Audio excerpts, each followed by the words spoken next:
નમસ્કાર મિત્રો, સ્વાગત છે તમારું આજના એક નવા વિડીયોમાં। વિદ્યાર્થીઓને લઈને બહુ મોટા સમાચાર આવી રહ્યા છે કે HMPV વાયરસને કારણે જે વિદ્યાર્થીઓ માટે શાળા કોલેજો છે એ બંધ રાખવામાં પણ આવી શકે છે અને પરીક્ષા મોડી પણ લેવામાં આવી શકે છે।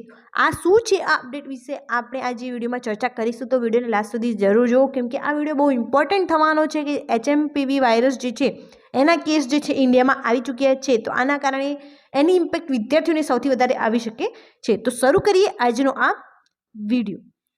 HMPV વાયરસને કારણે આ વિદ્યાર્થીઓ માટે શાળા કોલેજો બંધ, પરીક્ષાઓ પણ મોડી લેવાઈ શકે છે। તો કયા કયા વિદ્યાર્થી મિત્રો છે જેમના માટે આ પરીક્ષા જે છે એ લેટ લેવાઈ શકે છે, તો જોઈએ કે HMPV વાયરસને મુદ્દે DEOની એડવાઇઝરી: શરદી તાવમાં બાળકને સ્કૂલે ન મોકલશો। જેમને શરદી તાવ હોય એવા બાળકોને સ્કૂલે ના મોકલવી, પરીક્ષા પછી લેવાશે। જો કોઈની પરીક્ષા હોય તો એમની પરીક્ષા પછી લેવાશે। જો તમને કોઈ પણ વાયરસ કે એવું લાગી રહ્યું હોય, તમને શરદી ખાંસી જેવું તમારા બાળકને હોય તો એને ચોક્કસપણે સ્કૂલ ના મોકલશો।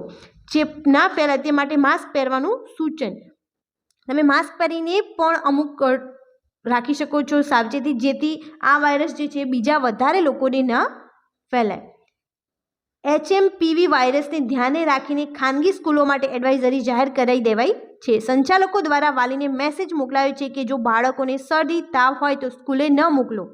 બાળકની સ્થાનિક પરીક્ષા હોય તો પેપરની ચિંતા ન કરશો। જો એમની સ્થાનિક પરીક્ષા હોય, સ્કૂલ દ્વારા લેવામાં આવતી હોય તો એની કોઈ પણ ચિંતા ના કરશો। જો તમારા બાળકને શ્વાસ લેવામાં તકલીફ પડતી હોય, શરદી હોય, ઉધરસ હોય, આવું કંઈ પણ હોય તો તેમને સ્કૂલે મોકલશો નહીં, કેમ કે આ ચેપી રોગ છે અને જે છે આ ફેલાવવામાં કોઈ પણ વાર થતી નથી।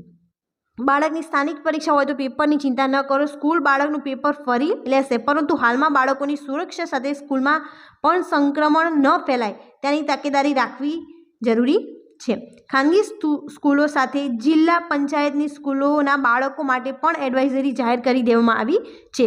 સ્કૂલ સંચાલકોએ સાવચેતીના ભાગરૂપે દરેક વાલી જો સૂચના પોતાના સોશિયલ મીડિયાની ગ્રુપમાં મોકલી દેવી, કેમ કે અત્યારે ગ્રુપ બધાના અવેલેબલ હોય છે, તો ગ્રુપમાં જે છે આ મોકલી દેવું કે જો કોઈ બાળકને શરદી ખાંસી જેવું લાગી રહ્યું હોય તો એમને સ્કૂલે મોકલવા નહીં। સંચાલકોના મતે એક વિદ્યાર્થીને કારણે અન્ય વિદ્યાર્થીઓ પર અસર ન થાય તે માટે association of progressive school association SOPS દ્વારા આ જે ગાઈડલાઇન્સ છે એ શરૂ કરી દેવામાં આવી છે। ના સંચાલકો દ્વારા અને જિલ્લા પંચાયતની સ્કૂલોના બાળકો માટે સૂચના જાહેર કરાઈ છે। સ્કૂલ સંચાલકોના જણાવ્યા પ્રમાણે હાલમાં વિવિધ સ્થળે કેસ આવી રહ્યા છે।